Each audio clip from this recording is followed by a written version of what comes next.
I think every family has that child. The one who doesn't quite fit the mold. The one who makes too many waves, asks too many questions, wants things that don't make sense to anyone else. In my family, that was me.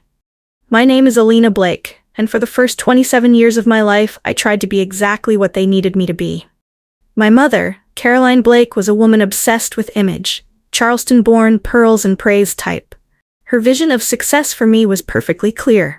Attend Vanderbilt, marry someone from the right kind of family, throw tasteful garden parties, produce photogenic grandchildren, and never, under any circumstances, embarrass her. I didn't get that in writing, but it was carved into every sideways glance, every passive-aggressive comment about my hair, my wardrobe, my lack of feminine energy. My father, a quiet insurance lawyer, rarely contradicted her. And my younger brother, Lucas, was the golden boy from birth. Lacrosse captain, business degree, engaged at 23 to a banker's daughter. Meanwhile, I liked books. I liked silence. I liked philosophy and art and writing things that didn't fit into neat little lines. I liked men who didn't come with trust funds and women who didn't wear their privilege like perfume. But I kept that hidden for a long time. Because I wanted to belong. I tried, truly. I went to the mixers, smiled through debutante events, dated a man named Preston who drove a Range Rover and called his maid sweetheart without a hint of irony. I nodded when relatives asked when he was going to put a ring on it.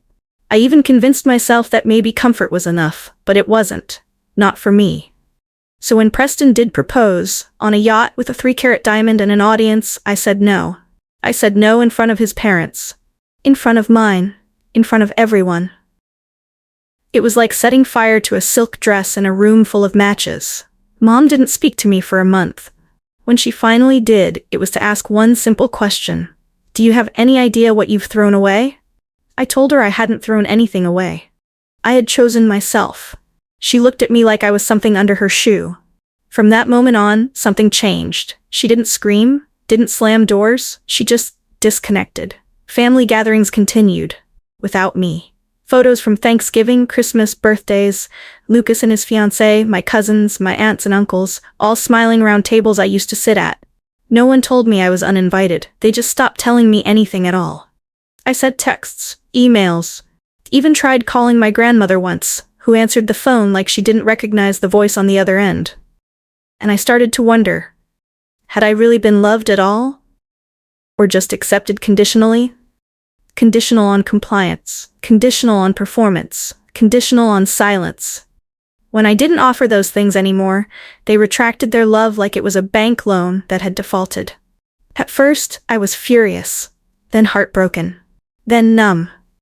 Eventually, I moved to Austin with nothing but 2 suitcases and a battered laptop. I rented a 400-square-foot studio apartment above a pizza shop and started freelancing as a copywriter. It wasn't glamorous, but for the first time, I could breathe. No one watching, no one judging, no one asking, what would your mother think? I didn't know it yet, but that was the beginning. Not of a breakdown, but of a becoming. I kept thinking they'd come around.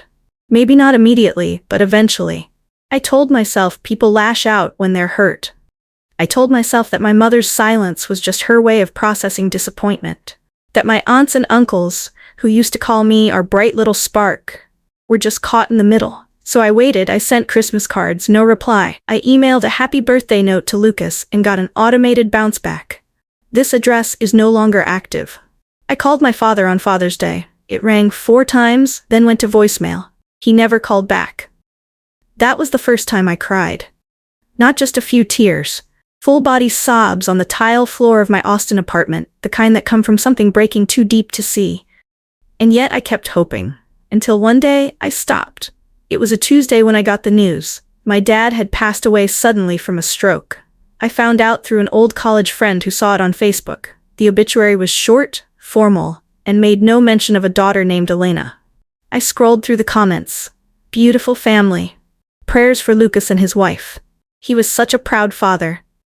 Proud of who? I wasn't even told about the funeral. I never had a chance to say goodbye. Never even got to send flowers. I thought losing him would feel like an amputation. Instead, it felt like confirmation. That I had already been erased. For months after that, I moved through life like a ghost. I worked, but only because I had to.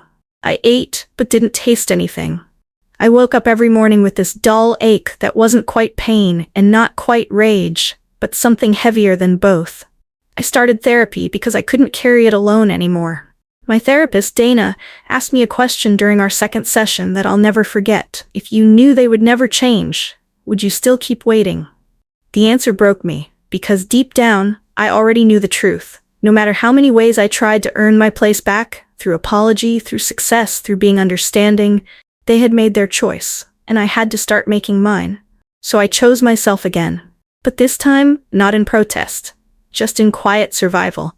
I started writing again. Small pieces at first, blog posts about grief, about what it's like to be erased by the people who raised you, about feeling like you're mourning someone who's still alive. One post in particular, Estranged Without a Funeral, went viral. Suddenly, strangers were messaging me from everywhere. This is exactly what I went through. Thank you for saying what I couldn't. I didn't know other people felt like this. I wasn't alone, and that changed everything. With encouragement from readers, I launched a podcast. Home is a choice, a space for people who had been hurt by the people they were supposed to be able to trust the most. We talked about narcissistic parents, about sibling betrayal, about the pain of trying to be the good daughter and still being cast out. It wasn't easy. Reliving the pain in public never is, but for the first time in my life, I felt powerful in my own voice. I started coaching women one-on-one. Women like me who had been disowned, scapegoated, gaslit, or simply forgotten. Each story stitched something back together in me. I wasn't healing in spite of the pain. I was healing through it. Some nights, I still dreamed of my father. In my dreams, he would be sitting on the back porch, sipping coffee, reading the paper. I'd walk up to him and say, "I'm here." But he'd look right through me, like I was made of air. And I'd wake up with the same thought. I'm not invisible. I'm just not theirs anymore. And that was okay, because little by little I was becoming mine. They say grief is love with nowhere to go. I had so much love inside me, unspoken, unspent, unanswered.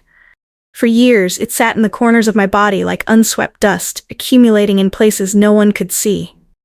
My family had taught me that love was something you earned by obedience, and that disobedience meant exile. But what if love didn't need to be earned? What if I could start giving it, not just to others, but finally to myself? That question became the seed of something I didn't yet know was a future. After the viral blog post, Estranged Without a Funeral, strangers began flooding my inbox. Not sympathy, recognition. Their words weren't pitying. They were urgent. They said things like, "You're telling my story. I thought I was the only one. Can you please write more?" So I did. I wrote every night after work, cross-legged on the same old couch I'd cried on a year before. I poured my history onto the page, the mother who shamed my choices, the brother who pretended I didn't exist, the father whose silence cut deeper than words ever could. People didn't turn away. They leaned in. Soon, my blog hit 1 million views. A small indie publisher reached out. They wanted to compile my essays into a book. We called it The Daughter They Deleted. It became a quiet success. Nothing flashy, no New York Times list, but thousands of women bought it. Book clubs picked it up. Podcasts interviewed me. Therapy offices kept it on their shelves. And suddenly, I was no longer a cautionary tale. I was a mirror. But I wasn't done. I kept thinking about how alone I had felt at the beginning, about the way I had sat on cold tiles, convinced no one would ever understand the ache of being rejected, not for wrongdoing, but for simply refusing to be someone else's idea of good. I didn't want anyone else to go through that without support. So I launched a podcast, Home is a Choice. I borrowed a mic. I taught myself editing at 2 a.m. I recorded my first few episodes sitting in my closet, surrounded by coats for soundproofing. I cried through some recordings, laughed through others, spoke to therapists, survivors, spiritual teachers, and people just like me, who woke up one day and realized this family will never love me the way I need, and I don't have to wait anymore. Within 6 months, the podcast passed 100,000 downloads. By the end of the year, 500,000. People began asking for more. One-on-one coaching, retreats, workshops on boundaries, forgiveness without reconciliation, how to build emotional safety from scratch. So I formed a company. Not an empire, not some trauma-for-profit scheme, just a home for the people who had been pushed out of their own. We called it a strange and emerge. I hired a team of 5, all women who had their own stories of disownment, silent treatment, gaslighting, scapegoating. We didn't wear matching uniforms, we didn't quote Bible verses or force healing timelines. We listened, we validated, we taught what we'd lived. In our first year, we helped 2,300 clients across 17 countries. I bought a house outside Austin, a cedar and glass bungalow, surrounded by oak trees and wild lavender. It had tall windows, wide floors, and no family photos on the walls. Just art, books, softness, and freedom. I adopted a dog, Oliver, a rescue mutt with mismatched ears and abandonment issues that mirrored my own. We were perfect for each other. On slow mornings, I'd sit with him on the porch, coffee in hand, watching the wind bend through the grass. I didn't miss the family brunches. I didn't envy Lucas and his curated life. I didn't wonder whether my mother ever checked my website, because for the first time, I belonged. Not to a family name, not to their expectations, but to a community I'd created, woven together by the invisible threads of shared pain, chosen peace, and radical self-respect. I was 34 when Forbes Women emailed me for a feature titled The Quiet Revolutionaries, Founders Who Rebuilt from Ruin. I almost deleted it, thinking it was spam, but it wasn't. That was the week my mother emailed me too. 6 words in the subject line. Are you willing to talk, Elena? No salutation, no apology, no warmth. I didn't open it for 3 days. When I finally did, the message was short. We've all seen the work you're doing. Some of us are proud, some are confused. But I wanted to say that I'm watching. I hope you're well. It didn't make me cry, it didn't make me angry either. I just closed the laptop, picked up Oliver's leash, and went for a walk. The sun was setting, soft orange behind the trees. I thought, you're watching me now? Good, because I built this without you. And I never needed an audience. Only the courage to start walking, even when no one clapped. It started with a calendar invite. Subject, introductory meeting, potential acquisition. Sender, corporate@beldencap.com. I almost skipped it. Thursdays were my podcast recording days, and back-to-back client calls already had me stretched. But the company we were reviewing, Beacon Line Financial, had been on our radar for months. Quiet, undervalued, modest reach, but solid potential. And their head of marketing had apparently crafted a rebrand campaign that boosted their engagement by 300% in under a quarter. That caught my attention. I opened the PDF attached. Slide 3. Creative lead, Madison Lynn Carter. The name stopped me cold. Madison Carter, my cousin. The same Madison who once told me at my father's wake, which I hadn't even been invited to, that not everyone's meant to be part of a family, Elena. Some people just drift out. I stared at the screen. Not angry. Not shocked. Just still. And maybe deep down a little amused. Because life, as it turns out, is a better screenwriter than I ever was. The following Monday, I received another email. This one from my mother. Elena, I heard from your Aunt Deborah that you're meeting with Madison's company this week. They're nervous. I'm surprised. Would you be open to having dinner soon? Just us. I'd like to talk. Maybe start again. No apology, no acknowledgement, just a quiet attempt at erasing the past 10 years with a single polite sentence. I didn't reply, not because I was bitter, but because I didn't owe anyone the comfort of pretending time hadn't passed. The day of the meeting arrived. I wore navy. Structured blazer. No jewelry but the thin gold band my therapist once gave me, a quiet reminder to protect my boundaries like I'd protect a house with no locks. I walked into the boardroom at exactly 10 a.m. The room hushed. There she was. Madison. Hair sleek, neutral dress, a folder clutched in her perfectly manicured hands. She looked up, saw me, froze. Her mouth parted slightly, like her brain was catching up with her eyes. Elena, she said. I gave her a calm, professional smile. Madison, good to see you. She didn't respond. Her boss cleared his throat and motioned for everyone to sit. The presentation began. I took notes, asked questions, let her speak, let her explain projections and audience targeting and ROI. She stumbled once or twice, repeated a few phrases. Sweat gathered at her temples, and I said nothing. Because I didn't need to make her feel small. She was doing that to herself. When the meeting ended, her boss stepped out. It was just the two of us in the room, the echo of her voice still lingering like perfume. Elena, she began, voice shaky. I had no idea. I didn't know it was your company. I know, I said. She looked down. You look amazing. You've done well. I didn't say thank you. She paused, trying again. Listen, I know things weren't always easy, but none of us meant to. I raised a hand gently. You don't have to explain, Madison. I'm not here to reopen anything. Her brow furrowed. You're not upset? I leaned back in the chair, folded my hands in my lap. I used to be, for a long time, but I'm not anymore. I gestured around the room, the building, the name on the frosted glass behind me. This is what I built after losing everything I thought I needed. And it turns out I didn't need them. Or you. Madison's lips parted again, but this time she said nothing, only nodded, slow, pale, swallowed something that looked a lot like shame. 2 weeks later, the acquisition went through. I didn't fire Madison, I didn't demote her, I didn't touch her title at all, because I wasn't here to win some childish war. I had already won, by surviving, by rising, by no longer needing anyone to lose for me to feel whole. That week, Forbes called again. That week, I got invited to speak at SXSW. That week, I sold out a virtual retreat for women estranged from toxic families in under 12 hours. In that week, I received one final message. From Mom. I saw the photos from your panel. You looked radiant. I hope you're happy. I really do. This time I did reply. I am. But it didn't come from anything you did. It came from what I learned to give myself. Be well. Then I turned off my phone, poured a glass of wine, and walked out to the patio where Oliver waited. The sunset was stunning that night, but not nearly as stunning as the quiet inside me. Revenge is loud. It's fire and fury. It's public exposure and slamming doors and headlines that say, look who came crawling back. But what I felt wasn't that. It was quieter, softer, almost weightless. Because the truth is, I didn't want revenge, I wanted peace. And I finally had it.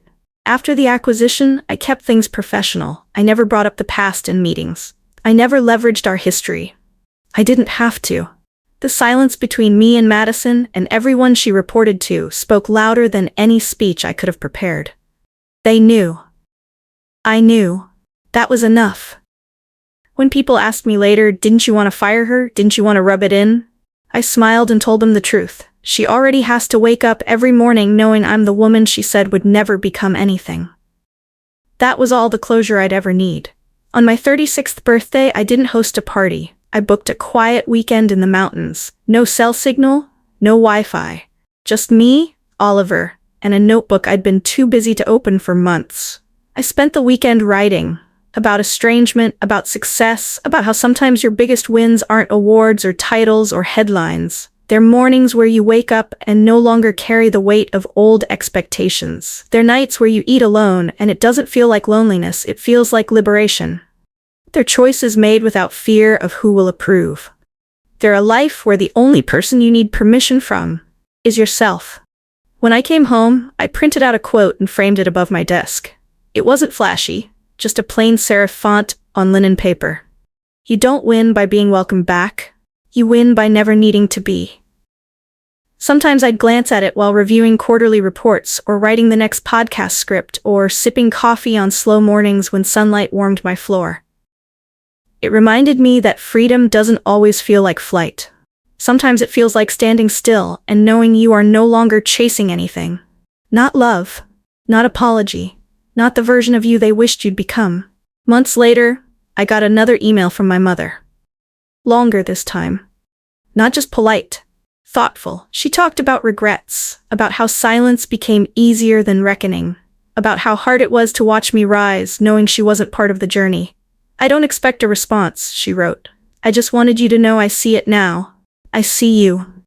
I sat with the email for an hour, then a day, then a week. And then I wrote back. Not for her, but for me. I appreciate your honesty, and I believe you mean it. But I also want you to understand. I didn't become this because of your absence. I became this because I had to heal in spite of it. And while I wish things had been different, I'm no longer waiting for them to be. I hope you're well, truly. That was the last time we spoke, and it was enough, because I hadn't written it to reopen the door. I'd written it to mark where it would stay closed, with love, not bitterness.